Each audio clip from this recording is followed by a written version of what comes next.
예, 회담 일정은 어느 정도 이렇게 윤곽이 나왔지만 여전히 아까 말씀드린 대로 회담장이 어디가 될지는 공식적으로 발표가 없습니다. 물론 유력한 후보지에선 오늘도 회담 준비를 볼 수 있는 그런 움직임들이 많이 포착이 됐습니다. 어제에 이어서 김소연 기자가 메트로폴 호텔 앞에 나가 있는데 잠깐 좀 연결하겠습니다.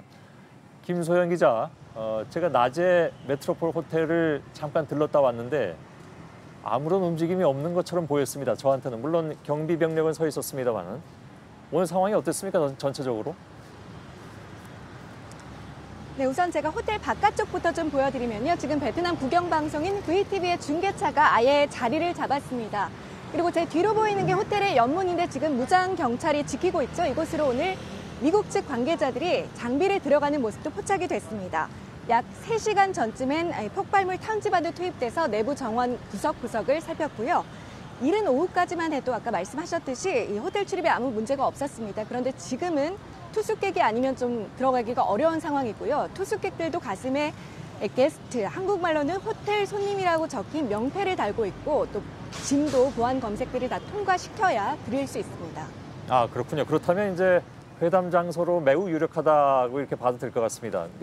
김소연 기자가 얘기한 대로 낮에는 아무나 다 들어갔습니다. 그래서 저도 들어가 봤더니 호텔이 이렇게 크진 않은데 이게 100년이 넘은 호텔이라고 하더군요. 좀 유서 깊은 오래된 호텔이고 시설 같은 것도 굉장히 좀 오래된 그런 분위기가 나와서 뭐랄까요, 정상회담 하기에는 충분히 할 수 있겠다 싶지만 좀 작게는 느껴지던데 어떨까요?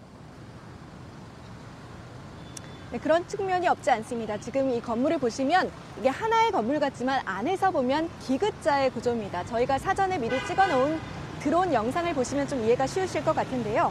이 구관과 신관 사이에 정원과 수영장 그리고 식당이 있습니다. 그래서 두 정상이 식사를 하고 회담을 하고 산책을 하는 동선을 짜기에 어려움이 없어 보이고 그런 트여 있지 않아서 보안 유리합니다. 이 120년 가까이 된 건물로 이곳 하노이 시민들이 굉장히 아름답다고 생각하는 건물입니다. 그래서 트럼프 대통령의 숙소인 메리어트 호텔보다도 한 수 위로 친다고 하고요. 실제로 지난 일주일 동안 이곳을 취재하면서 웨딩 촬영을 하는 모습도 심심치 않게 볼 수 있었습니다. 예, 중간에 화면이 조금 고르진 않았는데 양해 좀 부탁드리겠습니다. 그 양국 정상 숙소에서 거리라든가 입지는 어떻습니까? 대략 한 가운데 정도 되진 않나요? 가운데는 아니고요. 우선 김 위원장의 숙소인 멜리아 호텔에서는 약 차로 8분, 트럼프 대통령의 숙소인 메리어트 호텔에서는 30분 정도 걸립니다. 트럼프 대통령이 양보를 한 걸로 볼 수도 있지만 사실 정상의 경우에 경험이 많은 미국 측 입장에서 거리는 큰 문제가 아닐 수도 있습니다. 또 이곳은 만찬이나 행사장으로 쓰일 걸로 보이는 길 건너의 영빈관과 또 오페라 하우스와도 걸어서 1, 2분 거리에 위치해 있습니다. 예. 아까 120년 된 건물이라고 했는데 제가 그 안내판을 보니까 1901년에 이제 세워진 호텔이라고 돼 있는 것 같았습니다. 제가 보기에는. 이게 역사적인 의미도 꽤 있는 장소라고요. 네, 1901년. 네, 말씀하신 대로 1901년 프랑스 식민지 시대에 세워진 건물입니다.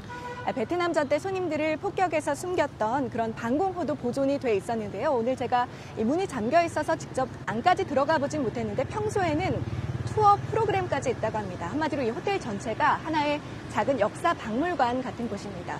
또 1997년엔 맥나마라 전 미 국방장관과 응우엔 꼬탁 전 베트남 외무장관, 그러니까 베트남전의 주역들이 이곳에 모여서 하노이 대화라는 걸 했습니다.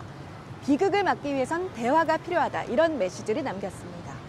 예, 김소연 기자가 지금 정상회담 장소로 매우 유력한 메트로폴 호텔 앞에서 전해드렸습니다. 수고했습니다.